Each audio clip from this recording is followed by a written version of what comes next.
नमस्कार। नमस्कार सर। क्या नाम है जी आपका? दीपिका रावल, दीपिका जी, कहाँ से आए हैं आप? इंदौर एमपी। दीपिका जी, संत रामपाल जी महाराज से नाम दीक्षा लेने से पहले आप क्या भक्ति साधना करते थे? संत रामपाल जी महाराज की शरण में आने से पहले हिंदू धर्म में होने के कारण जितने भी पूजा पाठ होती है, जितने 30 त्यौहार होते हैं, जैसे कि नवरात्रि है तो दुर्गा जी की व्रत करना, उनकी पूजा करना, श्रावण है तो शंकर भगवान की पूजा करना, जितने भी वार त्यौहार होते हैं उसके अलावा श्राद्ध निकालना, ये सब हम करते थे। और मेरे मम्मी पापा 25 साल से राधा स्वामी पंथ से जुड़े हुए थे, तो उनके सत्संग में जाना, उनकी जो भी भक्ति भाव है वो सब हम किया करते थे। ये जो पूजाएं आप करते थे और आपने गुरु भी बना रखा था, आपके पिताजी राधा स्वामी पंथ से जुड़े हुए थे, तो फिर आप लोगों को संत रामपाल जी महाराज से नाम दीक्षा लेने की क्या जरूरत आन पड़ी? संत रामपाल जी महाराज की शरण में, क्योंकि हम जब जहाँ पहले जुड़े हुए थे वहाँ से हमें कोई भी लाभ ही नहीं मिला। जैसे हमारे घर की और मेरे पापा का बिजनेस बहुत अच्छा था, अच्छा खासा चल रहा था, लेकिन वो भगवानों की पूजा करते करते वो बिजनेस एकदम ठप हो गया। हमारे घर में मतलब ऐसी हालत हो गई कि शाम को अगर खाना है तो उसका भी घर में राशन नहीं था कि हम शाम को क्या खाएंगे। और उस वहाँ सत्संग में हम जाते थे, लेकिन हमको एक दिन पहले ही किराए का अरेंजमेंट करना पड़ता था कि अगर कल जाना है सत्संग में तो हमारे पास किराए के भी पैसे नहीं होते थे।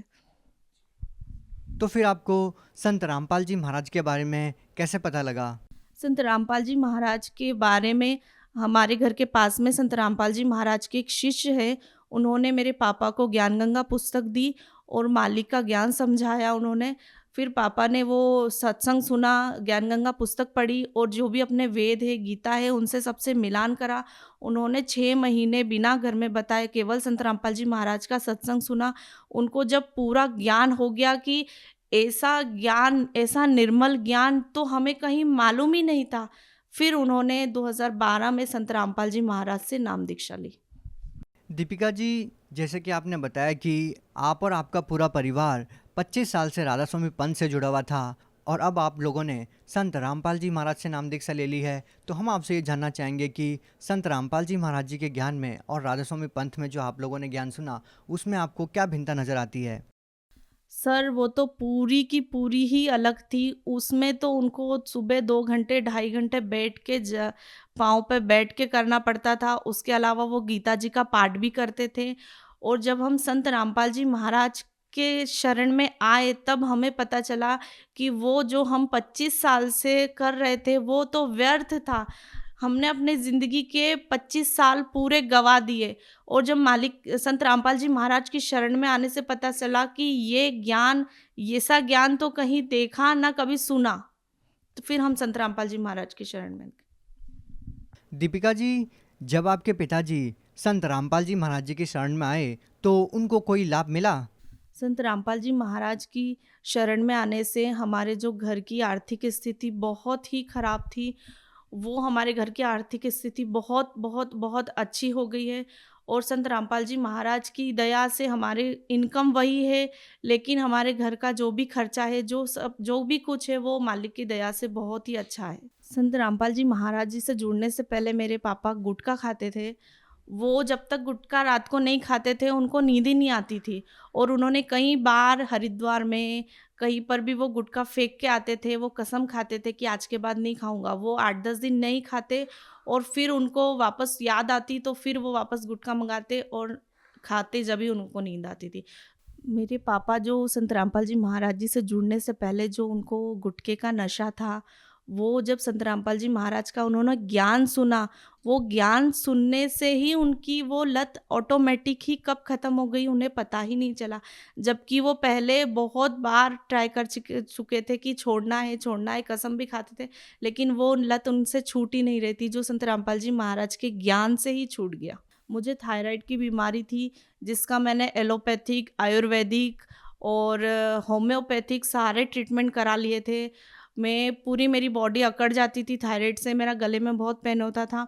और फिर जब संत रामपाल जी महाराज की शरण में हम जुड़े, तो संत रामपाल जी महाराज से प्रार्थना लगाई और मेरी फिर प्रेगनेंसी में रिपोर्ट आई, वो पूरी नील आई थायराइड की। जबकि उस वक्त मुझे थायराइड था, लेकिन संत रामपाल जी महाराज की दया से वो रिपोर्ट पूरी नील आई और मुझे प्रेगनेंसी में पाइल्स की बीमारी हो गई थी। वो मैडम ने बोल दिया था कि इसका ऑपरेशन ही करना पड़ेगा, लेकिन अगर अभी प्रेगनेंसी है तो आप हम इसको दवाइयाँ भी नहीं दे सकते आपको।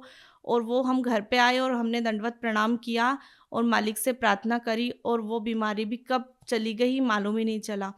और इसके अलावा अभी हम ट्रेन आश्रम से आ रहे थे, तो हम ट्रेन में बैठे थे लास्ट डब्बे में, काँच की तरफ बैठे थे, मेरा छोटा बेटा है वो भी था, और हम काँच की तरफ ही देख रहे थे। ट्रेन जैसे ही चली तो किसी ने बड़ा-सा पत्थर मारा उस ट्रेन के काँच में। वो पूरा काँच, भगत जी, मेरा बेटा और हमारे ऊपर पूरा काँच गिरा, पूरे बारीक-बारीक टुकड़े हो गए हमारे ऊपर। हमारी आँखें उधर ही थी, लेकिन हमको ज़रा-सी भी उस काँच का चोट नहीं लिखा लगा। संत रामपाल जी महाराज ने वहाँ पर हम तीनों को जीवन दान दिया।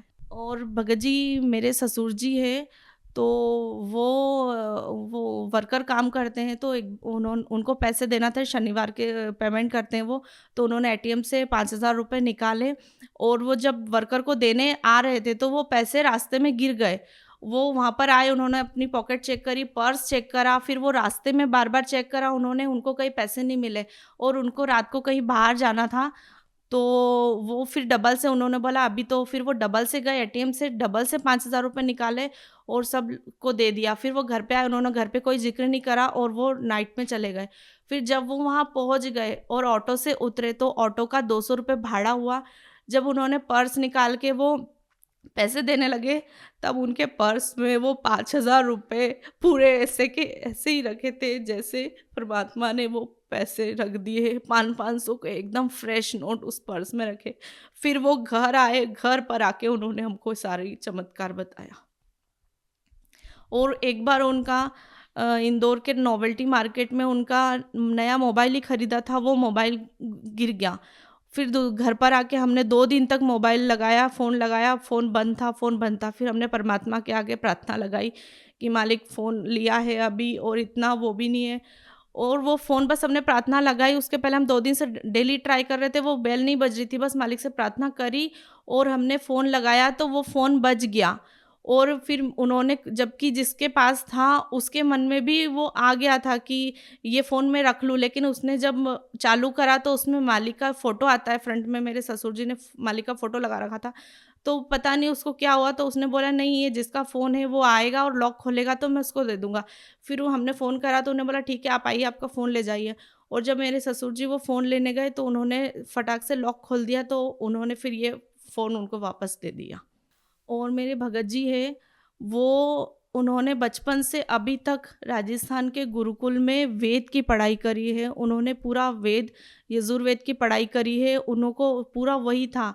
लेकिन फिर जब वो संत रामपाल जी महाराज का उनने ज्ञान सुना, तब उन्हें पता चला कि हम जो अनुष्ठान करा रहे हैं, हम खुद पंडित होके जो पूजा पाठ करा रहे हैं, वो सब व्यर्थ है।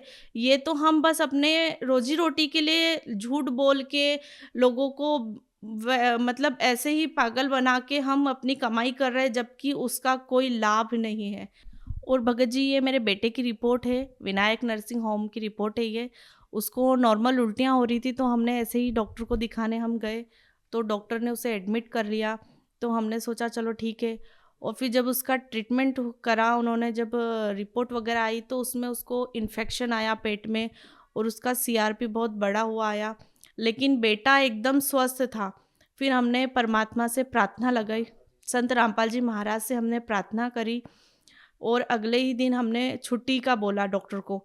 लेकिन डॉक्टर रिपोर्ट को देखते हुए डॉक्टर खुद बोला कि ये ऐसा लग नहीं रहा है कि ये रिपोर्ट इस बेटे की, आपके बेटे की है, क्योंकि बेटा एकदम स्वस्थ था, वो हॉस्पिटल में घूम रहा था। तो वो छुट्टी, रिपोर्ट को देखते हुए वो छुट्टी नहीं दे रहे थे कि कल से आप 2 दिन बाद वापस आओगे और बोलोगे कि इसको कुछ हो गया, इसलिए हम इसकी छुट्टी नहीं दे रहे। लेकिन हमने हमारी रिस्क पे 24 को एडमिट हुआ था, और 25 को अगले ही दिन हमने छुट्टी ले ली उसकी। जबकि उसकी रिपोर्ट्स वगैरह बहुत ज़्यादा थी, और उन्होंने बोला था 5-7 दिन एडमिट रखना पड़ेगा, इसका ट्रीटमेंट चलेगा। हमने बोला चलो ठीक है, हम करवा लेंगे। ऐसा करके हमने छुट्टी ली। उसके बाद मैंने उसको कोई दवाई नहीं दी, कोई कुछ नहीं दिया। संत रामपाल जी महाराज की दया से वो एकदम ठीक है, एकदम स्वस्थ है। दीपिका जी, ये कैसे संभव है कि आपकी रिपोर्ट्स में आपको इतना ज़्यादा इन्फेक्शन था और आपका बच्चा एकदम स्वस्थ था? ऐसा कैसे संभव हो सकता है? ऐसा संभव ऐसा है, जो हमारे संत रामपाल जी महाराज का जो ज्ञान है, और जो हमारे संत रामपाल जी महाराज के शब्द में शक्ति है, उसी का चमत्कार है कि बेटा 3 साल का है, उसने भी नाम-दान ले रखा है। तो उसी संत रामपाल जी महाराज के ज्ञान और संत रामपाल जी महाराज के आशीर्वाद से ही ये सब चमत्कार होते हैं और ये सब चमत्कार होता है। आप भगत समाज को क्या संदेश देना चाहेंगे? भगत समाज को मैं हाथ जोड़कर प्रार्थना कर सकती हूँ, मैं रिक्वेस्ट कर रही हूँ कि प्लीज़ प्लीज़ प्लीज़ संत रामपाल जी महाराज का ज्ञान समझे। संत रामपाल जी महाराज की ज्ञान गंगा जो भी पुस्तक है, उसको उसको पढ़िए और जो अपने वेद है, गीता है, इससे मिलान करिए। आप संत रामपाल जी महाराज का ज्ञान सुनिए तो सही, आपको खुद समझ आ जाएगा क्या क्या सही है और क्या गलत है। तो मैं सभी समाज को, सारे पीपल को ये बोलना चाहती हूँ कि प्लीज़ संत रामपाल जी महाराज का ज्ञान समझिए और इस जन्म मरण के जो हम इस 84 लाख योनियों के चक्कर में फंसते आ रहे हैं, उससे पीछा छुड़ाइए और अपने सतलोक मार्ग को चलिए। अगर कोई व्यक्ति संत रामपाल जी महाराज से नाम दीक्षा लेना चाहता है तो उनसे नाम दीक्षा कैसे प्राप्त कर सकता है? संत रामपाल जी महाराज ने सभी जिलों में नामदान सेंटर खोले हुए हैं और अभी ऑनलाइन नाम दीक्षा भी चल रही है।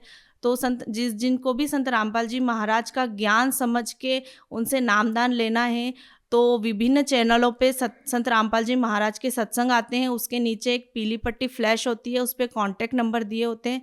उस पे आप फ़ोन करके अपने नज़दीक के जो नामदान सेंटर है, वहाँ पर जाके नाम दीक्षा प्राप्त कर सकते हैं। जी धन्यवाद। नमस्ते सर।